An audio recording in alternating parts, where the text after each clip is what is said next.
I'm Becca Krasnarich, and for my youth media literacy class, I will be interviewing Liz Clements. Liz created a website called Wizrocklopedia. Wizrocklopedia is an archive of all information related to the musical genre wizard rock. Wizard rock consists of bands who sing songs about Harry Potter. Liz. Hi, Liz. My first question for you is regarding the fans of wizard rock. Who would you say the fandom consists of, and to what extent does it consist of young people? Hi, Becca. Wizard rock is a part of the Harry Potter fandom, and it's kind of where I concentrate. So I'm not entirely sure like what size youth takes up in terms of the fandom as a whole, but I do know that there are a lot of young people in their teens and early 20s that are a member of the Wizard Rock community. To what extent is Wizrocklopedia about the Harry Potter books? The Wizrocklopedia is mainly a news website for Wizard Rock, so it is less about the books and more about the music that the musicians make. But we do have a few, I guess, areas where we have parallels, like our essays and editorials.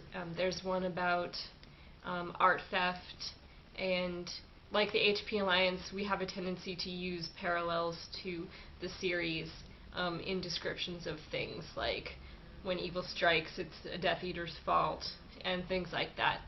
What ways does the site offer young people to become civically or charitably involved?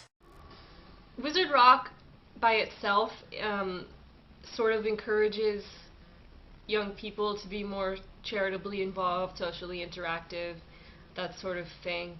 As far as the website is concerned, I try to promote albums whose proceeds go to charity, and I also will forward information given to us by the HP Alliance, who is a social activism network sort of thing, to get readers involved with taking responsibility and sort of promoting the morals and values that are found in the Harry Potter book series. How does Wizrocklopedia help foster a sense of community amongst young people in the Wizard Rock fandom? I hope that the Wizrocklopedia encourages a sense of community amongst all Wizard Rock fans, because that's my goal for it, is really for it to be a hub of news and features, and a place for anyone to come and find out anything they want to know about Wizard Rock. I think it's also a fun place for people to go. We don't have a forum, but you can leave comments, and it's quite a popular thing to do on our Pick of the Day column, to leave funny comments about the pictures and things like that. We also try to stay hip and sort of edgy and explore new things, new trends, new bands. We try to highlight that, and sort of get more people involved just by exhibiting how easy it is for people to be involved. In what ways does Wizrocklopedia encourage young people to pursue their own musical talents and create their own wizard rock band? How could the website help a young person who is starting their own wizard rock band? Encouraging people to become wizard rockers isn't necessarily something we do actively, but we do cover absolutely every aspect of wizard rock that we can. One of the things that sort of really kicks off somebody's involvement is the fact that we have posts on a regular basis that inform people of new bands. So they're instantly given publicity. You know, a regular reader to the Wizrocklopedia will read a post about new bands and will hopefully check them out. And we have received emails from individuals looking to start their own bands, because we aren't mainly recording artists ourselves. We do refer them to other people But on our wiki, we are working towards doing things like music guides and offering more information for people who want to be involved. What values and ideals do young people learn when getting involved in the Wizard Rock community? Is there a common set of beliefs shared by people in the fandom? I think that Wizard Rock teaches the morals and values that are present in the Harry Potter series. So you have things like standing up for yourself, standing up for what's right, doing the right thing, just being a good person. And I think that's really what the series is all about.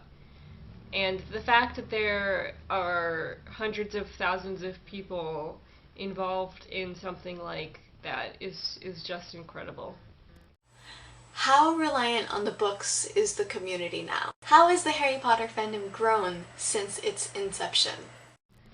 The fandom as a whole has grown immensely since I was first introduced to it about 3 years ago. In terms of Wizard Rock, since the seventh book came out, over 200 new bands have joined, I guess, which is pretty fascinating. It seems like there's at least one new band every month, and everybody keeps making new music, which is fantastic. I think that it's always going to be reliant on the books, and I know for a fact that many, if not all, Wizard Rockers go back and reread the books for inspiration, and I think that's impressive, and it says a lot for what the series is and what it means to people. It's possible that there will be more bands to come out who are only inspired by the movies, but there isn't going to be as much material found in the movies as there is in the books in order to write about. So I think that anyone who watches the movie and then discovers Wizard Rock is eventually going to have to read the books in order to continue making music. So I think that the community is going to be dependent upon the series for a very long time. What do you think will happen to this community of fans now that the books are written? What will happen once the movies are done being made? Something that I've already been noticing is that even though the music is continuing and more people keep making music, the face of the movement is kind of changing in terms of who's responsible for it. I mean, obviously Harry and the Potters are still around, Draco and the Malfoys, the Whomping Willows, but not everybody can always keep up with making Wizard Rock, and new people will come along and they'll make their own music and add to it and that sort of thing. And I think that's what's going to happen in the future. In terms of an underground movement, I think that it'll continue to sort of be like that, and even if Harry and the Potters retire, there will still be bands making very good quality music and possibly touring and coming out with albums. So I don't think it's going to stop. It might change its appearance a little bit, but it'll still be around for a long time. If Wizard Rock ended tomorrow, where would young people in the fandom turn, having gained the wisdom, experience, and social involvement that they gained from the Wizard Rock community? If Wizard Rock were to end tomorrow for any reason whatsoever, I think the people involved we've formed such a cohesive network that I think we'll all still be in touch with one another. We'll just be doing different things creatively. There will still be music involved. A lot of Wizard Rock bands have their own non-Wizard Rock projects, and I think that maybe they would just concentrate on them more, or start another form of literary project, like I do believe there are bands about Twilight now, Lord of the Rings, the Lemony Snicket books. So I think we would all still be the same group, but we would just be doing creative things for some other purpose. It was nice talking to you, and I'll see you soon. Bye.